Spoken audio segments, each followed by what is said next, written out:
Chris, good morning.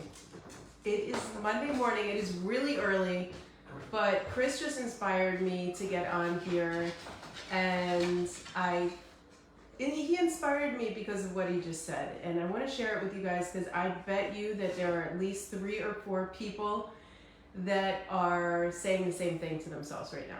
So he's been trying to get back into his anti-inflammatory eating, which is something I introduced him to like 2 years ago when he had really bad plantar fasciitis. It really helped him get rid of a lot of the pain in his feet after he'd been doing physical therapy and all these things that didn't really do the trick. So he's a big believer, but over the last, I don't know how long, he's been slipping back into some old habits of, like, he loves pizza. Look, this is the life. If any of you retired fighters or people that had to restrict for a sport, wrestlers, whatever, if you can relate to this, like you work and you like kill yourself to get into this event to make this certain weight, and then after you're done with it, you start eating like crazy because you had to restrict so much. So anyway, so he does have this habit of, going hard when he eats pizza or whatever it is because he loves it and he misses it for so many, for months at a time where he had to restrict. So anyway, so this morning he says to me, I feel really bad about how I ate this weekend. And I said, well, what, yesterday you were going to go get pizza and you guys decided to go to this place that has like salads and bowls and sandwiches, and so you got a salad, I think. And then later on that day, we made a really delicious salmon, a Thai salmon with lots of healthy fats, and salad and brown rice. So I was like, what are you talking about? And he goes, oh yeah, that's right, I was good. I only ate bad on Saturday. And I was like, listen to yourself. You're not good because you ate salad yesterday, and you weren't bad because you ate chicken fingers on Saturday.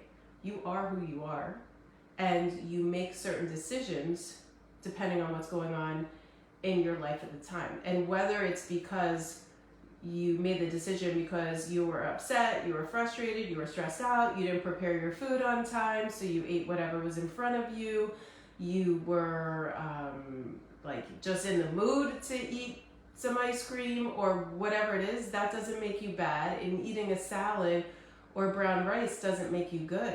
These are decisions that you make that may or may not align with you and your goals at the time.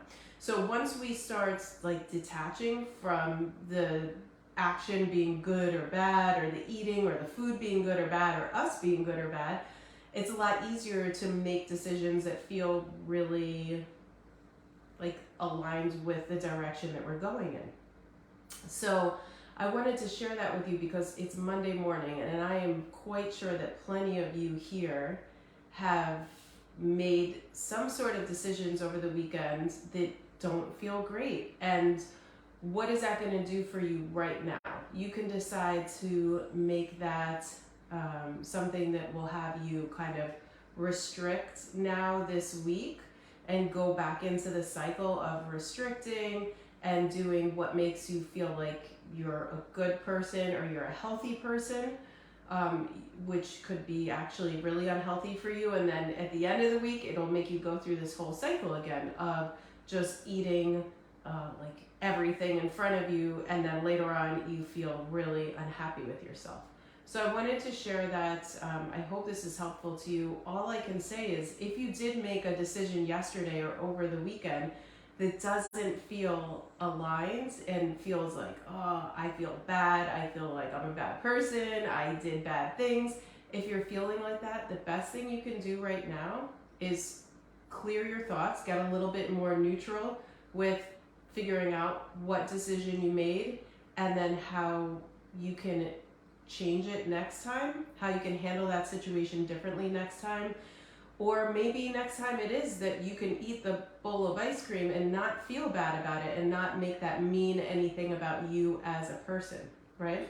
So that's your first step. Your second step is just getting right back into your regular eating style, which is hopefully eating balanced meals every 3 to 4 hours, keeping your blood sugar stable, that is your next step.